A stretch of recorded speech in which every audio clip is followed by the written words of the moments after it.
So much of the choices that we make throughout our lives have to do with the way that we were raised or our childhood experiences. The same goes for the characters that Regina Black writes. She has such an incredible way of creating fully fleshed characters who make a lot of interesting choices based on how they were raised that led them to this point where the stories start. She shares about her writing process in getting her debut book, The Art of Scandal, out there, as well as her new paperback release of her latest novel, August Lane. Then we go into what to expect next from her, and I can tell you I am very excited. Listener discretion is advised. This podcast contains mature content intended for adult audiences only. Hello, Regina. I'm so excited to have you on. If you could start by telling everyone, if they don't know you, shame, but who you are and a bit about your author journey. Yeah. So I'm Regina Black, and I am the author of The Art of Scandal and August Lane, which just came out in paperback recently. So if you haven't got that, please go get it. My debut came out in 2023, but I have been writing all my life. So I've been writing since I was a kid, and I came up through like fan fiction and posting kind of installment type stories online. So before my debut, I'd written like 11 novels, maybe more. I don't know. The Art of Scandal was my debut. And then August Lane was my second book. And it is about a Black country singer who lied about writing his only hit. So, Which I think is such a good, like, oh, yes, I want to know more here. But getting into the writing your whole life, right? Because you yeah. you went to law school, you're a litigator, Mhm. you are, or previous litigator, Previous. you're a professor, or no, admins? Yeah, dean of students. So, yes. Wild. What a journey. Like, I wish I could just, like, okay, let's have a whole episode about your life journey to that point. But the writing for so long, I think it's so interesting because we see, oh, you came out with your debut and it was this Mhm. huge hit, at least in like all the circles that I'm running in. Everybody's talking about this book. Yeah. But who is this person who Mhm. we don't really know in the romance space just jumps off of here's this incredible book and everybody read it and everybody's 5-starring it. And so I think so often we see that and we're like, oh, this person came out of nowhere and they had instant success. And it's like, no, no success is just instant. You were Yeah. creating and crafting on the back end. What are some things that maybe in the serial writing helped you as you were mapping out what the art of scandal was going to look like?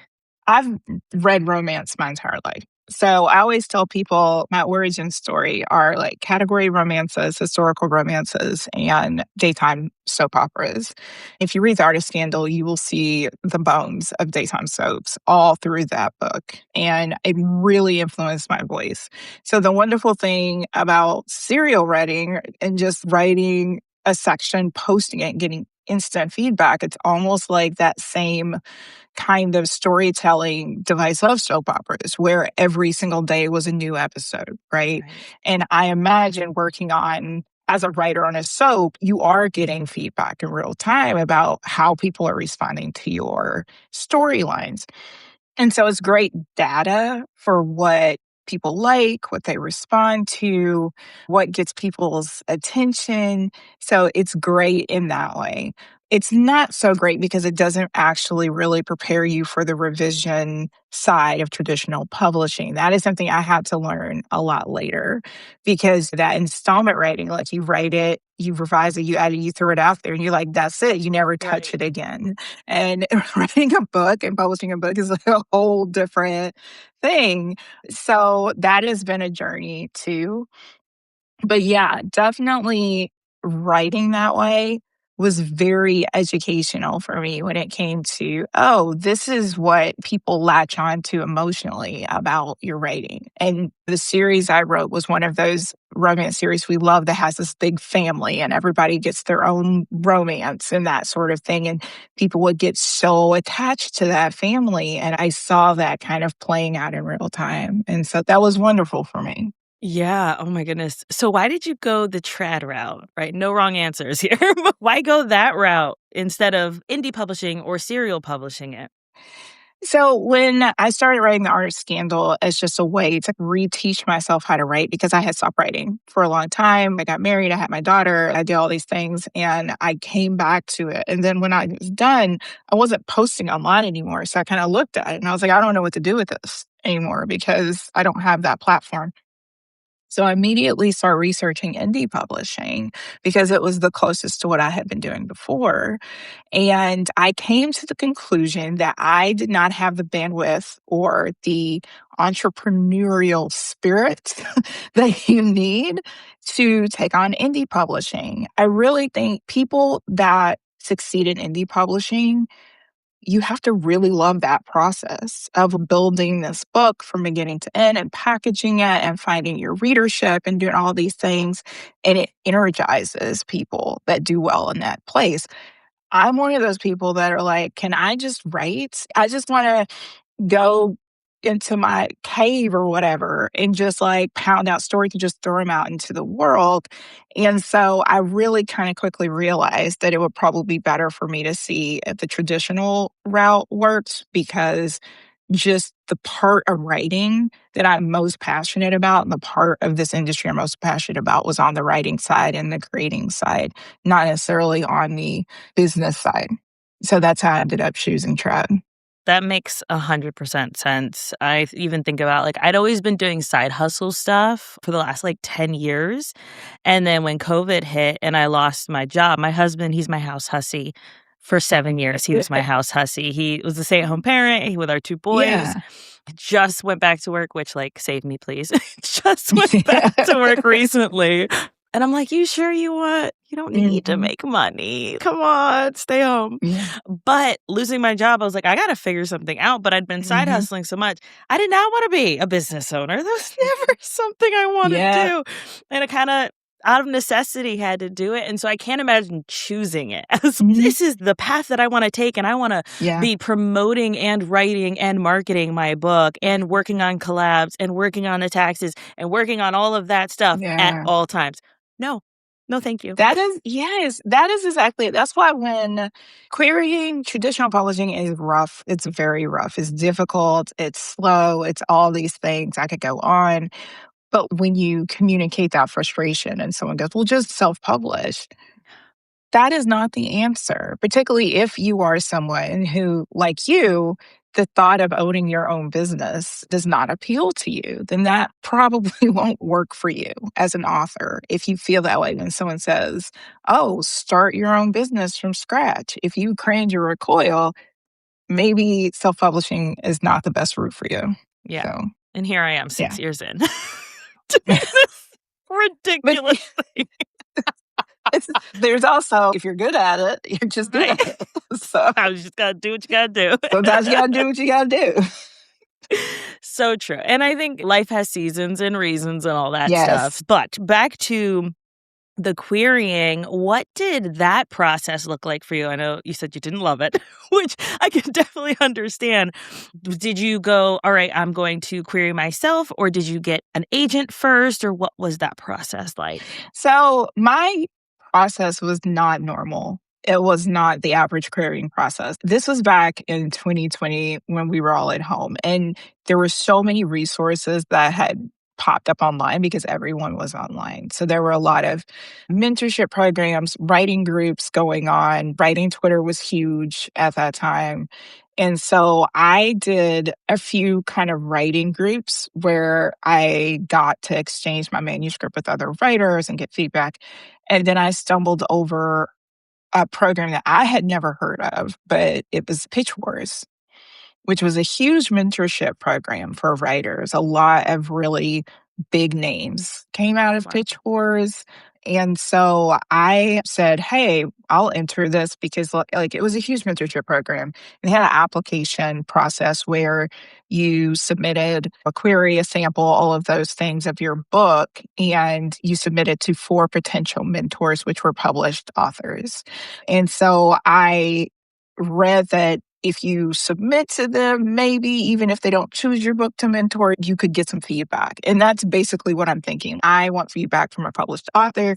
So I submitted, and there are like 4,000 submissions for like maybe 100 spots. And surprise, I ended up getting one, which shocked me because that was not even my expectation at all. And my mentors were Denise Williams and Cherish Reed. I know Cherish was on your show. Yeah. So she was one of my mentors. And so we worked together for a few months. And that is where I learned revision because I had never done real revision of a manuscript before. They were wonderful. And then we got it ready. And then that manuscript was in an agent showcase where the agents look at your pitch and then a really short sample of your writing and they decide whether they want to request your book. And again, I was like, maybe an agent will request my book. If I get one agent that even wants to see it, that's huge. And anyone that's querying knows how big that is. It's very difficult. I got 30 requests from different agents. Ow. Then I got 8 offers of representation out of those requests. And I signed with my current that I've been with my agent ever since. She was the first one to offer on it. Sharon Pelletier, she's wonderful. But that is how I got my agent. And we went out on submission, and a month later, we sold The Art of Scandal. Wow. Yeah. So it was not normal. No, that's so incredible though. Like, I Yeah. can't imagine having that type of mentorship with published authors to have that behind you. I'm sure helped so much. Nobody gets to the top alone, right? Like, No, you really do not. And that is one. If someone were to ask me what's the best advice they can give people doing this, is like everyone says you need your writing friends. You really need writing friends. And it's a combination of people who understand you and support you, but also mentorship in the way I had walking through, okay, this is how the tried publication process works.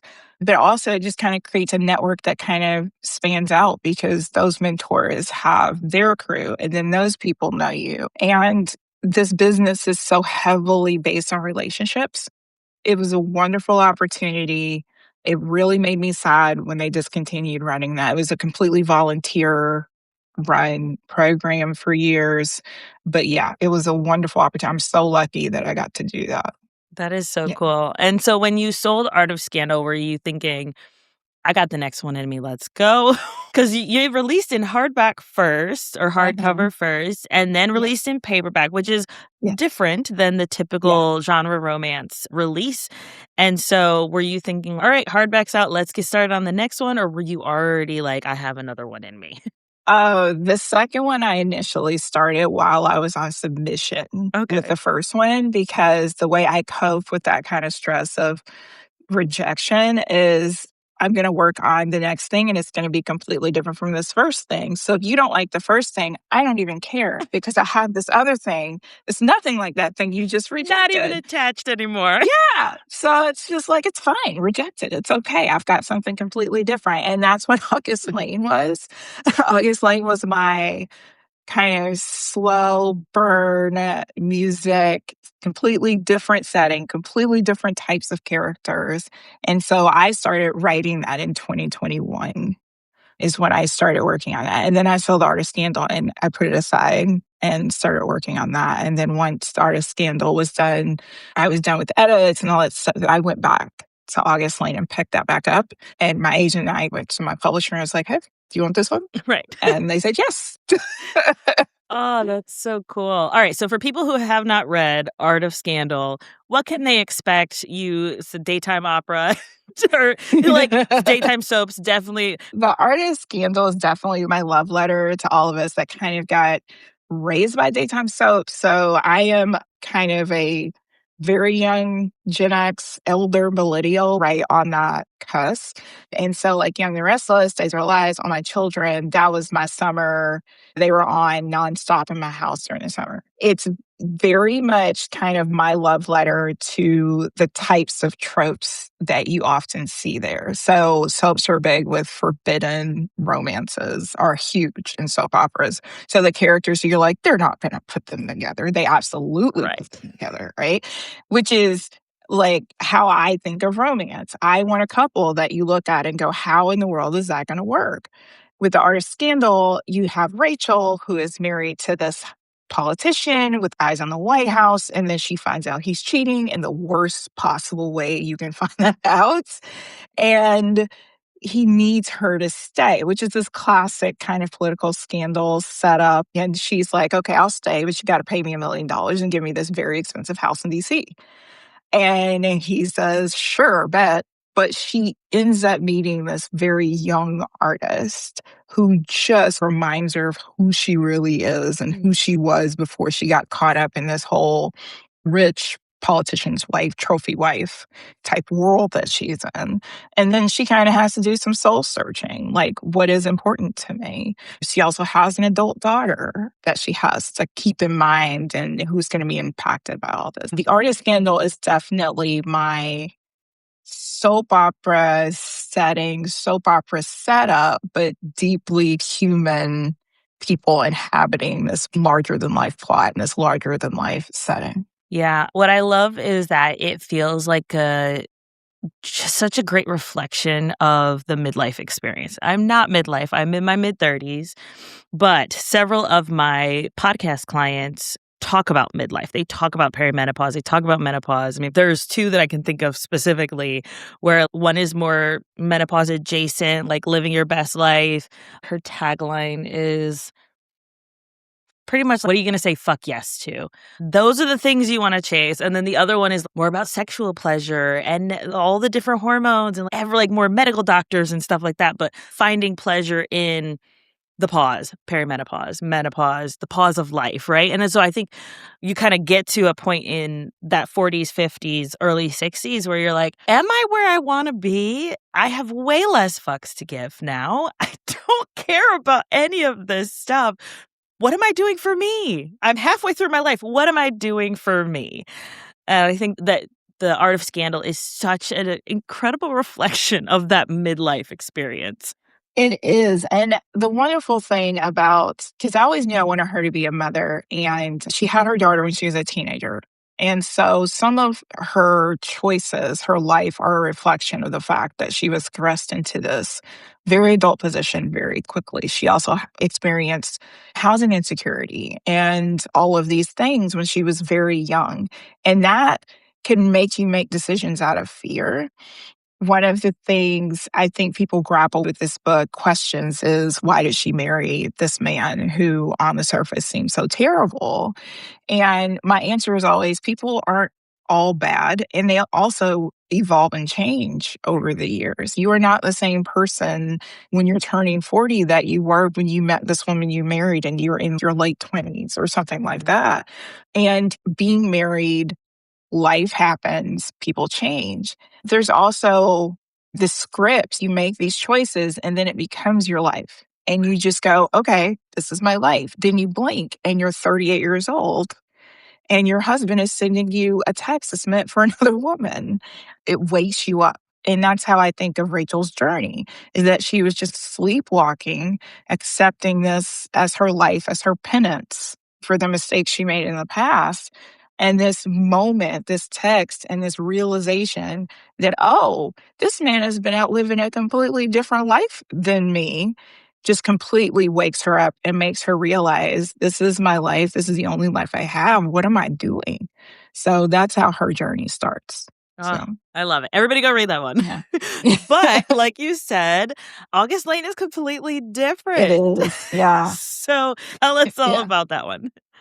August Lane is, both of these books are personal in different ways. August Lane is very personal for me because you can hear I am Southern. I have lived in the South my whole life. And this book is set in Arkansas, and it's set in small town Arkansas, which I grew up in small town Arkansas. And so the setting is based on my hometown, a combination of my hometown plus a town in Southeast Arkansas called Helena-West Helena, that has this really rich Black history, Black music history. There's a blues festival down there every year. So I combine that kind of cultural richness of Helena-West Helena with the small town I grew up in, which is where you get the claustrophobic nature of small town life. And it's about Luke Randall, who is a one-hit wonder Black country singer. He got famous on this American Idol type show for country music. And he sang this one song, and it's his only hit. It is the only song anyone wants to hear him sing. And when we meet him, he is at the rock bottom of his career, trying to sing covers, and the audience is just get to the song we want to hear. But he hates that song because no one knows he did not actually write that song. And the person who actually wrote it was August Lane, and she is his high school first love. And so when he gets a chance to revive his dead career, it requires him to go back to his hometown and face August for the first time in over a decade. Love it so much. Yeah. Okay, so with him making those choices of, I'm going to Mhm, use this song, I think so much mhm. of it ties to what you said. We have situations in our life. He has a really rough childhood. His mom is an addict, which happens in the first 10% of the book. It's not Yeah. a Yes. spoiler. Like, this is a Yeah. very important part of his story of the lack of security. And so it would make Mhm, sense that he would make the choices that he made knowing his childhood of what can I do to make sure that I am never like that I can get out of this town, that I can be something. And so I think mhm. it all ties to like our childhood has such a huge impact It on is. our Yes, story. it is, and I think of Luke as a character who has always been in survival mode. If you were to look at that character and say, why does he make these decisions? It's because his instinctual reaction to conflict, to any sort of hardship is, I have to survive this. I have to survive this. That's what you see him doing constantly. And that is what gets him into a place where he's singing this song and pretending that, yeah, I wrote the whole thing and continuing to do that because it is a constant just survival method for him. And so his happy ending, I think, is him breaking that cycle and being able to make choices from a place of healing and hope instead of, okay, what's the next thing I have to do to survive this life? Yeah, and then you have August Lane, who Mhm. is your female main character, and she is the teen pregnancy daughter of Yeah. a star country singer, and Mhm. so much of her relationship with her Mhm. mother we get through the story, and I just found it so interesting because, again, her choices and the things that she does in the staying in Yeah. the hometown and being like, I'm gonna cause a ruckus because everyone's gonna look at me a certain way anyway. So Mhm. who even cares? Yes. Like, I That is get it. August to AT. And so, like, Yeah. you get into her story as you have flashbacks of them as teens, which I Mhm. absolutely love. You have Mhm. her in current very interesting situations that she's put Yes. herself into, but from a Yes. place of grief, right? At the beginning Mhm. of the story, you have her grandmother had recently passed away, but also had dementia. And so was already in decline for so long, which I think no one, when we talk about grief, a lot of people think that instant grief of, oh, you lost someone in Mhm. a car accident or you lost someone this way. But so often, especially being in midlife and caring for your parents, it can be like they're declining slowly and it's a Mhm. long process of grief. Yeah. Thematically, it's where August is with regard to all the people in her life have left her in some way, Yeah, right? Her mom left when she was very young, and then Luke disappeared. He left her. And Bertie, her grandmother, who loved her, slowly left her, right. right? And there is this also the theme of being remembered and being forgotten and being invisible is there when Luke left and erased her kind of from the story of that song, she became invisible and felt forgotten by him. And the same thing with her mother, like leaving her behind. And Bertie's dementia is feels like the slow erasure of August from her life. So that is where we meet August, where she feels like she's just being constantly left, constantly abandoned, constantly forgotten and erased. So Yeah, which I think so many especially women, can relate to that feeling of your coworker taking credit for something that you did, or becoming a parent and feeling invisible, like Mhm. your body is just to sustain these little Mhm. minions who literally suck the life force out of you. So You're not supposed to say I know that. you're not. I had postpartum depression. I will say all the. Yes. Yeah. Me, it was postpartum anxiety, which no one talks about that. I got all the brochures about postpartum depression. No one said, hey, you might be so anxious you can't put your kid down. It's a lot. So, Yes. Oh my yeah, goodness. I'm so sorry you went through that. it's It is, okay. people don't talk about it. We have my kids go to MMA 5 times a week, Mhm. and 2 of the parents there just had babies. I was like, walked up to them as soon as they came back, and I was like, "How are you doing?" And they're like, Yeah. "No, I'm good." And I was like, "No, fuck the baby. How are you? Or you. How are you?" Yes. I don't care. Yeah. Everybody's gonna be like, "How's the baby eating? How's the baby sleep?" Mhm. No. How are you? Are you okay? Yeah. Is there anything I can do to support you in Yeah, this time? everyone asks me why I write about motherhood so much. I'm constantly writing about motherhood. And I'm like, I don't know. Maybe because I'm in it, because I'm a mother and I had a mother. And it's just one of those very complicated experiences. And I write through some of those uncomfortable feelings that you have as a mother and those difficult choices you make as a mother. And that feeling of being like, I used to be a person, now I'm a mom. Where did that person go? Those sorts of feelings. Yeah, that definitely came out in August Lane Yeah. a lot. Which I Yeah. love, though. I think even with Luke's mom, there's Mm. this, like, I told you before we hit record, but my mom had fibromyalgia, which is like the disease that's nobody really knows what's happening. It's Mhm. the nerves, maybe neurological. Who even knows? You're just Yeah. in pain constantly. Yes. And I remember her, like, the best explanation I can give is her calling me and being like, literally tears in her voice, and she's like, "I can't button my pants because my hands hurt so bad." And she was a registered nurse. She knew like the physiological stuff, the things that could be Mhm. happening in her body, and she's like, "I don't know what's happening, and I am just in so much pain every single Mhm. day." And when you mention that, again, it's in like the first 15-ish Mhm. percent of the book. So I'm not giving any spoilers here, Yeah. that you find out that his mom has fibromyalgia. Her addiction when they were younger Mhm. makes a lot of Mm. sense. And it's not like, Yeah. "Oh, I'm just gonna choose to do this thing." My mom was an addict for the majority of her life. And I remember one time I asked her as a teenager, I was like, "Why do you Mhm. choose to do this? I don't Mhm. understand that you're making these choices," which then again, as me as a parent, made me make very different choices with Right. my life and Yeah. be very like gung ho about those choices. Yeah. And she was like, "It's not like I just wake up and say, I'm going to do drugs today. It's a Mhm. culmination of things that lead me to Mhm. that moment." And I'm like, Yeah. "I don't get it." But then reading Mhm. other people's Mhm. experiences, I think, has shown me so much and allowed me to open my mind to the Mhm. lived experiences of other people and why they might Mhm. make those choices. So, why was having, I know Luke being in survival mode was a important part of the story, Mhm. but why was having his mom go through those things, or what was like the impetus for, all right, I'm going to write this story with this mom having these specific conditions?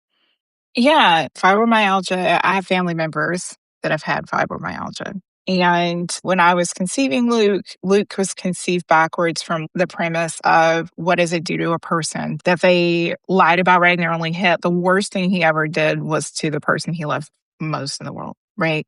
So that's my starting point with Luke. And then you start filling in those gaps of who is this man? And then I get to what makes someone leave this town after doing this and refuse to go back. And there has to be something there he's running away from, Right. right? And as someone who comes from a small town, I know what types of things you run away from. And I wanted it to be his mother because I feel like that is something that we don't see as often. And it's also something that in a small town would be one of those things that either you didn't talk about or people knew, but they didn't know where to put it in their mind, Right. right? And it's not that traditional image of child abuse that we're used to seeing, which makes it a little more insidious and less likely to go detected, that sort of thing. And it also complicates his relationship with that parent because she is his mother. And if he's aggressive with her in any way, it's different than if a daughter pushes back against her Right. dad or if a son pushes back against his father, right? And so when I started thinking about that, it was interesting to me. And then I started developing Ava as a character because I'm one of those people that's like supporting characters have to have their own interior lives. I know because sometimes we read my books like, who are all these people? Everyone's real in my head. And they're all the heroes of their story. And so when I started developing Ava, I started thinking like, okay, what makes a person get to this point where they can't control themselves around their son or all their anger and all their vitriol is directed towards the son. And that's where I developed that backstory of this man that she loved and lost, and the fact that this is the result of that relationship and how that ended, and why Luke is the target. And then I started thinking about what is a person sitting with that would causes them to self-medicate in this way. And that's how I arrived at the fibromyalgia diagnosis because I was thinking of the time period Yeah. and how back then no one would have known what was going on with her at all. And just thinking, what is it like to just be in pain all the Yeah. time, every day of your life? And what does that do to a person?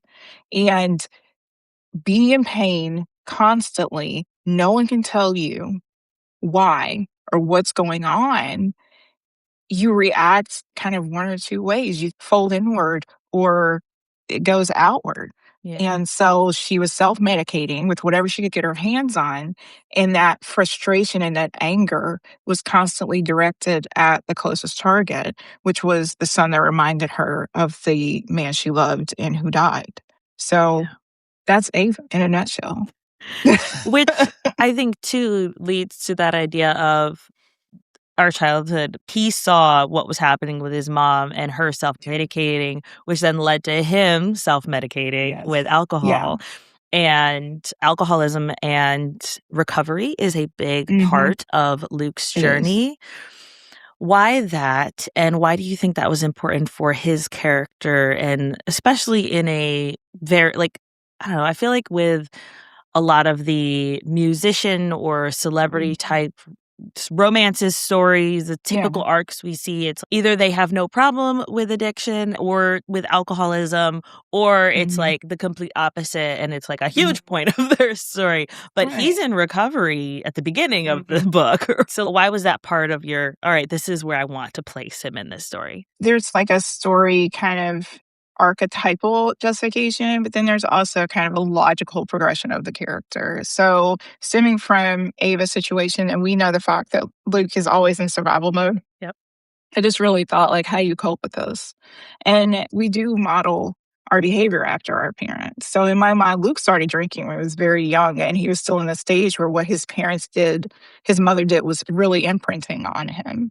He was raised in a house where you self medicated with whatever worked. And for him, it was like once he starts socializing and things, beer becomes like super easy. It's right there. We use alcohol to self medicate a lot of things. He suffers from complex PTSD, anxiety, he has panic attacks, things like that. People drink to self medicate those things.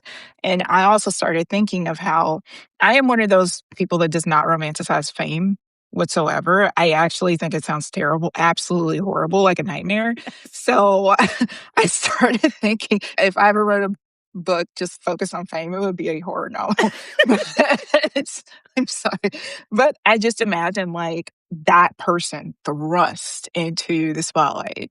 It's just going to get worse. So that drinking too many beers at the parties and staying home and that sort of thing is going to spiral into everything he has access to, and he's not going to be able to function with all that attention and all that pressure and in that world without escalating. Right. And so that's what happened with him. The other reason from a story kind of archetypal is the book is structured like a country song. Country music, drinking, too much drinking, whiskey drink, like that is so country. And so it was a little like thematically it fits this, but I definitely think it was a natural evolution of the character. That is what happened to him.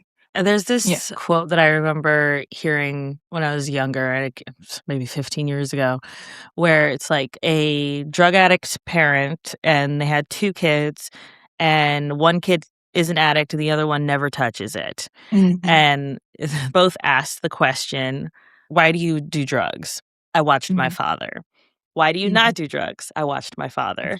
And I feel like this is exactly how Luke and his brother are, right? Where they went completely different paths and coped Yeah. with their childhood in very different ways, which I think is a reflection of just you write the human experience so beautifully. Thank you. I try. There's also another element of I have a lot of siblings. Okay. And so I had an older sister. And so I would add to that, I watched my sister, Yeah. right? Because Luke is the oldest child and he is parenting his younger brother as well. And so it's a lot easier for the younger child to watch the older child. And it's different from just being the oldest child and the only person you have to look at is your parent, right? Right. And for me, it was more, oh, I see my sister doing these things that my mother did, and this is the outcome. And it was like more instructive for me. And I was like, oh, don't do that. Got it. There's also that element as well. Yeah, I'm the oldest of 5. It's very interesting watching Yeah. the different dynamics of how each of Hmm. us coped with my mom's addiction and her loss and all the things that happened over the Hmm. course of our lives. And even though we had very quote unquote similar experiences, like I'm 10 years older than my youngest sibling. Hmm. And so I'm 18 at college and he's 8 in the thick of it. And so Hmm. he Yeah. had a sober mom for the majority of his life, whereas I did not. So Yeah. our choices are Hmm. completely different. And so, yeah, it's always very interesting to me, the psychology behind it. I know. Like, why do we do the things that we do and make the choices? But I think that you reflect that so interestingly. So everybody go check out that book for sure. I think Yes. that it's such a good reflection. Like you said, like I said, I think you write the human experience in such Oh, an thank impactful you. and beautiful way of explaining the reasons behind why these people do the things they do and giving them fully fleshed characters. But Hmm. as a podcaster, I would be remiss. I work in podcasting, produce Yeah. them. We got to talk about podcasts. Yeah. So, Yeah. throughout the story, you have JoJo, who is August Lane's mom, giving Hmm. a podcast interview and talking about being not wanting, I should say, to talk about being a Black woman singing country Hmm. music. Tell me about how that ideation came through. Yeah. So originally that was not in the book. I actually originally put these sections that were like a Greek chorus type section of just the action would stop and you'd hear the thoughts of the different people in a town, that sort of thing. And I sent it to my editor and she was like, these are so well written. No, they don't work. So I was like, oh, fine. And so I cut them out. But I knew I wanted to have some element of the world and the industry that we're dealing with and that reaction. And so I wrote this podcast transcript that was between the host, Emma, and this other guy. And I was like, oh, it's going to be a podcast episode where these people that comment on the music industry are just talking about these things as they happen. And then I wrote one of those, but then I wrote the second one, which was an interview with Emma and JoJo. And it just broke the story wide open. I was like, oh no, this is it. This runs through the whole book because I knew I wanted JoJo to be this specter hanging over everything, but I didn't want her there. It worked perfectly for that because you had her voice in your ear, right? Like a podcast. Yeah. She's this disembodied voice talking to you, but she's just not there. She's not on the page. She's not engaging as much. That is how that kind of came to be. I interviewed 3 women, Black women country singers when I was doing research for the book, and they just said such great things about their industry, but I did not want to just throw it on the page as this lesson in country music. And so I took what I got from them and put that in JoJo's mouth as well, like some of their experiences, and use that as inspiration to create that character. Those were the most fun. I can imagine. And I think it really gives you, because, like you said, she is this kind of disembodied voice throughout this story. You get snippets of her Mhm, reasoning and snippets of maybe like without the podcast, maybe why she might mhm, have been pushing her daughter to not go into the industry and mhm. leaving her daughter with her mom for all of her childhood and not going Yeah. back for the funeral. Like, so many things that you're like, why? But I think by Mhm. getting that podcast throughout, you get more of her, I guess, that kind of midlife. All right, I'm gonna do what I need to do Yeah.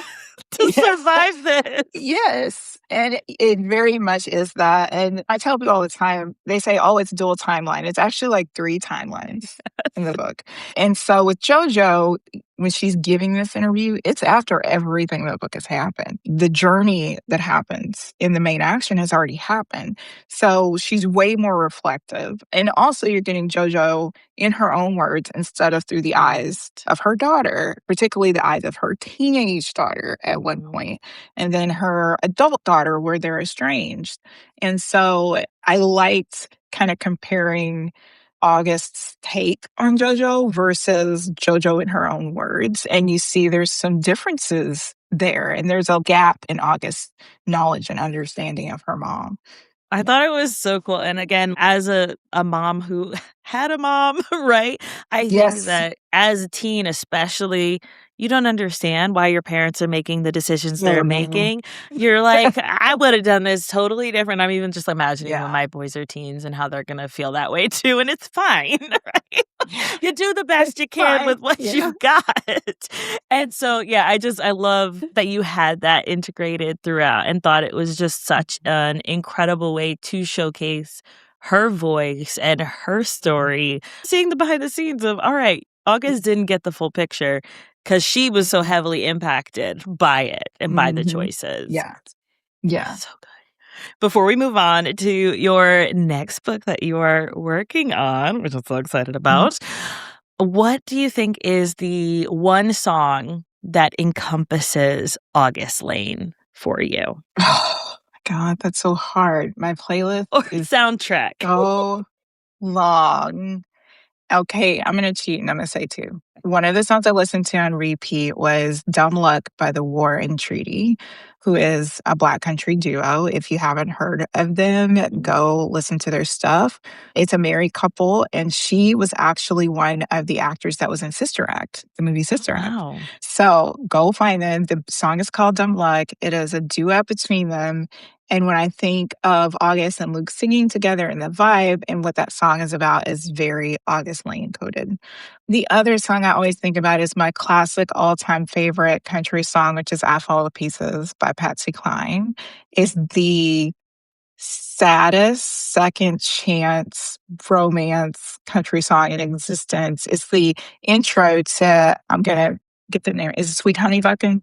I think that's the name of that song on Cowboy Carter, Sweet Honey Bucking. So it's the intro to that song. She sings that part of I Fall to Pieces. But I am obsessed with I Fall to Pieces, and I listened to that and made myself cry when I was making this. That's the song. I love it. That's so interesting. I'm always curious, what's on repeat? What is that soundtrack to as you're thinking and writing and creating? Because I feel like most people, even as they're ideating, maybe not while they're writing because they can't think Mm, and write and listen at the same yeah. time, but Yeah. while they're like mapping things out or creating the characters, what are those things that come to mind? Okay, getting into, you have another book coming out next year, I do. correct? Yes, I In do. 2027. Do you have high level tropes? Maybe an Oh, idea of what could yeah. be? So the next book that's coming out is called The King of Scandal. It is a follow-up to The Art of Scandal, but it's a standalone. So Okay. if you wanna read it out of order, it's totally fine. I always conceived The Art of Scandal as this world of characters, so I'm super excited that I'm getting the chance to write the second book that was always in the back of my mind when I wrote that one.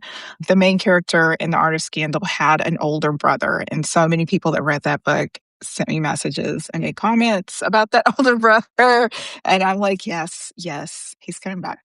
So The King of Scandal is about a single mother who is struggling financially, and she finds out unexpectedly that she has inherited a large stake in the company, the billion-dollar company of her ex-fiance's family. Oh. So they've been apart for over a decade. And so just one day she received this inheritance, but she can't take those shares unless she is a member of that family. So there's a restriction on those shares. Her ex fiance shows up at her door and it's like, how did you convince my dad to leave you all of this money? And it takes off from there. Tropes, obviously, second chance, but I think you could probably guess that one of the big plot twists is to get that money, she has to become a member of his family. It's angsty, it's soapy. There's a historical mystery involved where the seeds were planted in the first book. So that's an Easter egg for the people that have read that book. But we're diving into the history of this town that they live in. And so that is the book I'm working on right now. It's called The King of Scandal. Oh, So, that is so yeah. exciting. It's very fun to write. And this is the first time I've done the mystery element. Hopefully it works. Nice. That is so cool. And will that one be released hardcover first and then paperback, similar to how you've released the last two? So as far as I know, this one is actually going to be trade paperback Okay. first. The other ones, the way I write stories, I think when I debuted, rom-coms were king everywhere. And I wrote this kind of romantic rom-dram, as I saw that in the New York Times. This reads, it gives kind of book club fiction because it has all these themes. And so it was released in hardback, and then the paperback came out the next year. And I'm on an every other year publication schedule, which I prefer because Yeah. it takes me a long time to research and write my books.